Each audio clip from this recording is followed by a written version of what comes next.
5.18 진상규명특별법이 지난 9월부터 시행이 됐습니다만 자유한국당 추천위원이 아직 결정되지 않기 때문에 진상조사위원회 구성조차 하고 있지 못합니다.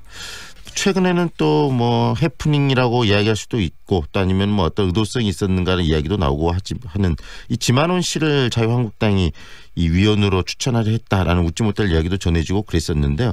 이 5.18 진상조사위원회 과연 어떤 방향으로 가야 될지 이야기를 들어보겠습니다. 현재 5.18 진상조사위원회의 바른미래당 추천 몫으로 지금 추천되신 분이시죠. 킹핀 정책연구소 오승용 소장 연결하겠습니다. 안녕하세요, 소장님. 네, 안녕하십니까. 네, 이 5.18 진상규명특별법 9월부터 시행이 됐는데 아직 진상조사위원회를 구성하지 못하고 있습니다. 자유한국당에서 지금 추천해주고 있지 않기 때문에 그런 거죠? 현 상황은 어떻습니까? 그렇습니다. 네, 자유한국당이 아직까지 추천을 하고 있지 않은 상황이고요. 그래서 결과적으로 진상조사위원회가 구성이 되고 있지 않은데 현재의 상황은 적어도 한 3가지 정도 배경이 있는 것 같습니다. 네. 우선 활동 기한이라는 부분이 있는데요.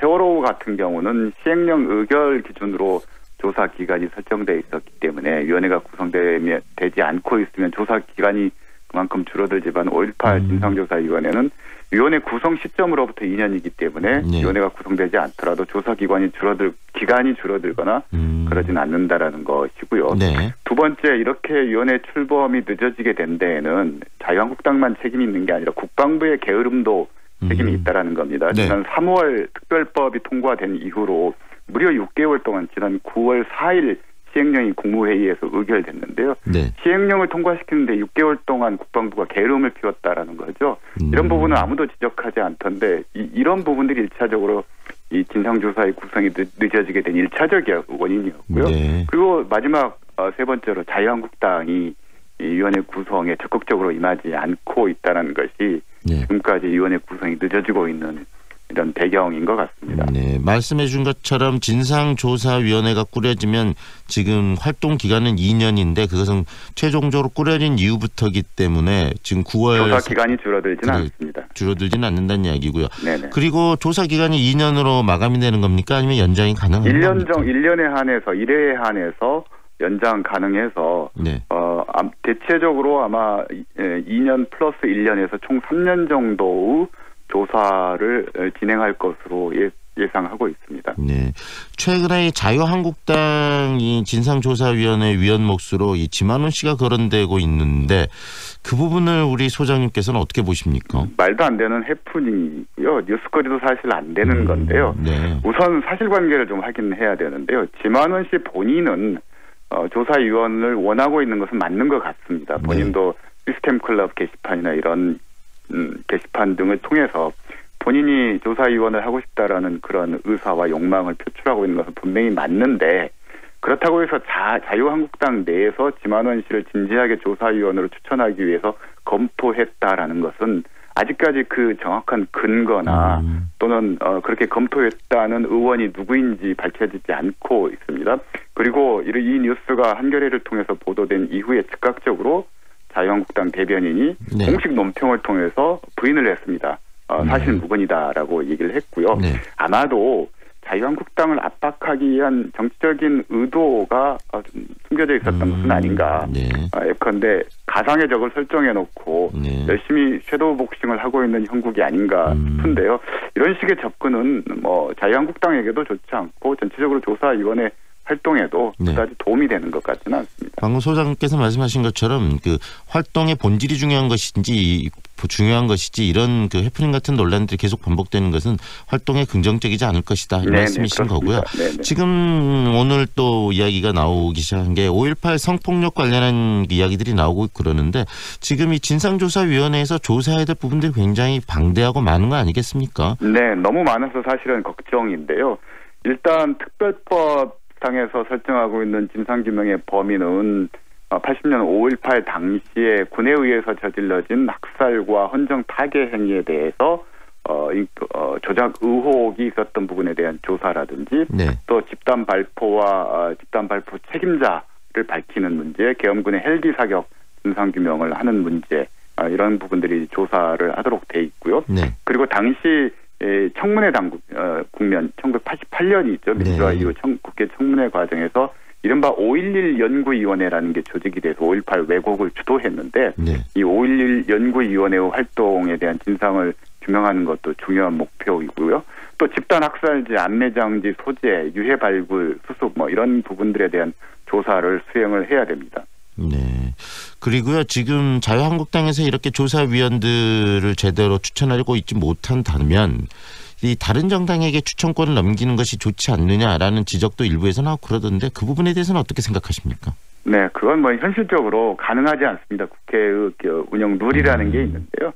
이건 가능하지 않는 이야기고 민주평화당 쪽에서 주로 주장을 하고 있는데요. 저는 위원회 구성이라기보다 구성 추천권을 누가 갖는가가 중요한 게 아니라 적절한 위원이 추천되었는가, 그리고 위원회의 위상과 조사 전략, 그 활동 목적에 부합하는 추천이 이루어졌는가에 대해서 좀 더 검토할 필요가 있는데 정작 그 부분에 대해서는 어떤 검토도 이루어지지 않는 것 같고요.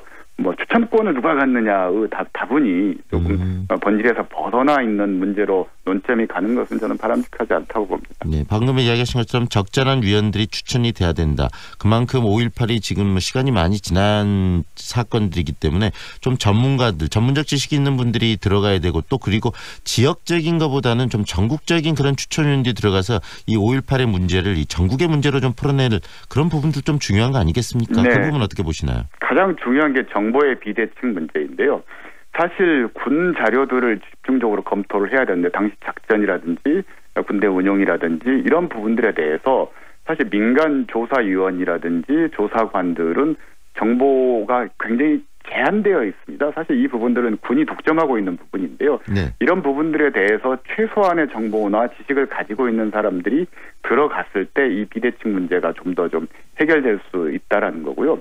그리고 두 번째로는 연장선상이긴 합니다만 5.18 조사위원회가 구성되더라도 적절한 조사 전략이 필요합니다. 즉 중점적으로 역량을 투입해서 조사해야 될 부분과 비록 의혹의 정도는 높지만 실질적으로 조사해서 결과가 나오기 힘든 부분들에 대한 배분도 필요하고요.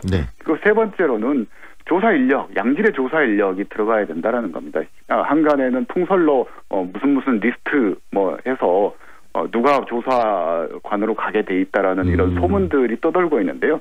그런 식으로 자기 어떤 파벌이나 이런 사람들을 위원회에 채용해서 조사하는 그 구조로는 안 된다고 생각하고 최소한 5.18 군 자료와 5.18 전체적인 상황에 대해서 이해하고 있는 경험을 가지고 있는 그런 전문적인 양질의 인력들이 조사위원회에서 들어가서 조사 활동을 하는 것이 핵심이라고 생각합니다. 중요한 말씀을 해주셨는데 전문 인력들이 들어가서 제대로 된 조사를 해야 된다.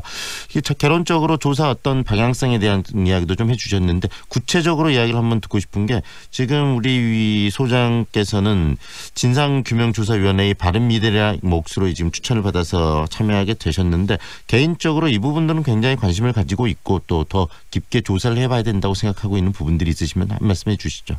5.18 연구소에서 제가 오랫동안 활동을 했기 때문에요. 이 부분들에 대해서 소명의식을 가지고 있고 이번이 마지막 기회라고 생각을 하고 있는데요. 가장 중요한 것은 이번 5.18 진상조사위원회가 반드시 밝혀야 될 부분은 결국은 집단 발포의 문제. 5.18 항쟁 과정에서 집단적인 사륙이 일어났는데 이런 어마어마한 국가폭력을 누가 주도했고 누가 발포 명령을 내렸고 누가 책임을 져야 되는가에 대한 아주 본질적인 문제에 대해서 우리들이 아직까지 38년이 지났지만 진상규명을 하고 있지 못하다라는 거죠. 그래서 이 문제만은 이번 조사를 통해서 반드시 규명이 되어야 될 것 같고요. 아울러 5.18 왜곡의 핵심 중에 하나가 북한 특수군이 광주에 들어와서 활동을 했다라는 건데요.